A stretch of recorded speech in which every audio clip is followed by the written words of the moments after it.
Tom Aspinall, 1 minute, got him out of there. I mean, kind of different from the main event, right? Just came in there and blew him off. Do you think that Jon Jones fight is getting bigger and bigger?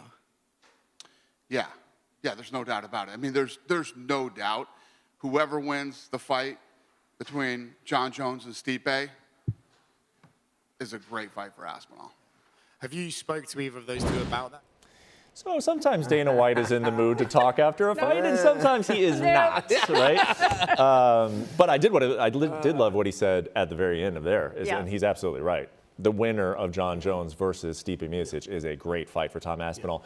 Will we see that fight? Do you think we will see that fight eventually? Yeah, I do think that. I don't believe Jon Jones is going to retire. I don't believe he was ever going to retire. Now, he's got Stipe in front of him, but I'm just sharing with you. Let's say Stipe wins. I do think it's his last fight. That still brings you to Jon versus Aspinall. If Jon wins, Stipe edge left, that still brings you to Jon versus Aspinall. Yes, eventually our interim champion will take on our undisputed champion. My question is how long? How long are we going to have to wait to see that happen? Because 25. Yes, if that fight happens later in this year, when are we going to, I mean, I don't love the messiness of it all, but I do think, I mean, that is the fight to make, of course. But to your point, I agree with you. If Stipe wins, I don't think we see Stipe versus Aspinall. So comes right back to Jon versus Tom. Yeah, I don't like the messiness of this either. I don't like the timeline. What happened to the days when me and Chael was fighting and we just fought whatever they said show up, right? But the business of it has to go on like it's going on. And I do think that it is going to happen. I hope that it happens, you know, and I said it yesterday, I thought Jon Jones was ducking Tom Aspinall. He's definitely been trying to deny him.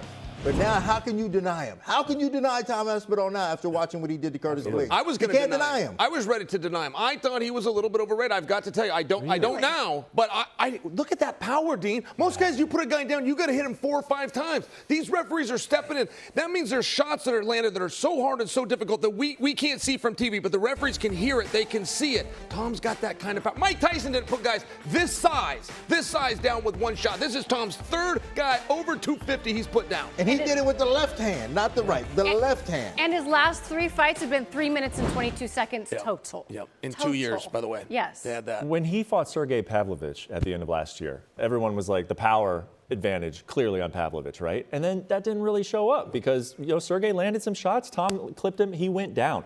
Where is he generating this power? I mean, he's not the bigger guy in these things. We know he's quick, but where is this power coming from? It's speed. I mean, he's just so much faster than these guys. He's hitting them in better spots because he's faster. He's able to get to the chin before they're able to get to him because he's also getting hit. He's just getting hit in a way where it's not really hitting him in a good spot, and he's getting off first. So the speed of his punches, the accuracy of his punches is really what's doing all the damage. And it's his feet. It's the speed of his feet. It's not just the hand speed. He is so light-footed. And you showed some video of the two of them warming up. And when you look at them in juxtaposition, Curtis Blaydes is so much slower and so much flatter-footed than Tom Aspinall. I'll go back to what I said the other day. This man spent a lot of time in a small man's body, and it's almost like his brain never realized that he weighs 240, whatever he weighs now.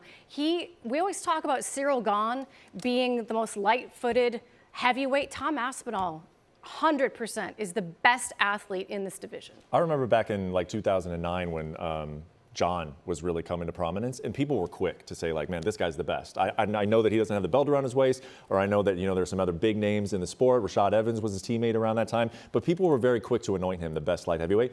Is Tom Aspinall the best heavyweight in the world right now? You know, I have one problem with it. My problem with it is these fights aren't hard. And I don't mean that these aren't a big deal and there isn't hard work. They're not hard. I got to see a guy breathe. I got to see a guy when he's tired. I got to see him push and pull. I got to see his eye black. I got to see his nose crooked. I just do. Now, when you're so good that nobody can get you to that point, I don't want to hold it against him. But in all fairness, I do think Jon Jones is at home looking at that saying, well, let me get him to the second round. Let me get this guy to the third round. I think they're starting to game plan. I've reached out to Jon Jones. He will not get back to me. I want to pick his brain so badly on what he sees with an Aspinall. So if don't anybody stop gets trying. that Keep text message, texting. please let me know what he says. So not only is he ducking Tom Aspinall, he's also ducking you as well.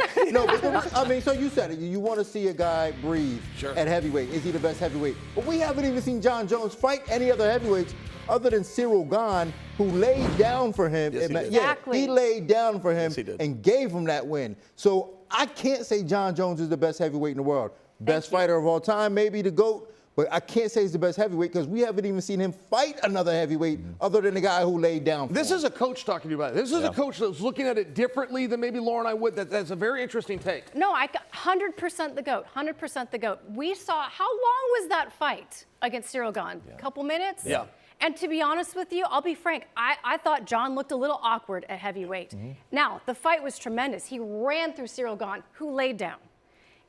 We are transferring everything we know about Jon Jones as a light heavyweight and just automatically assuming that all these years later, and just this little slice of what we've seen is going to be what we're going to get. The fact is we don't know what Jon Jones looks like at heavyweight. We have no idea. And for that reason, I'm really curious, and I love talking about this potential fight because it's like the #1 fight I would want to see in the sport right now.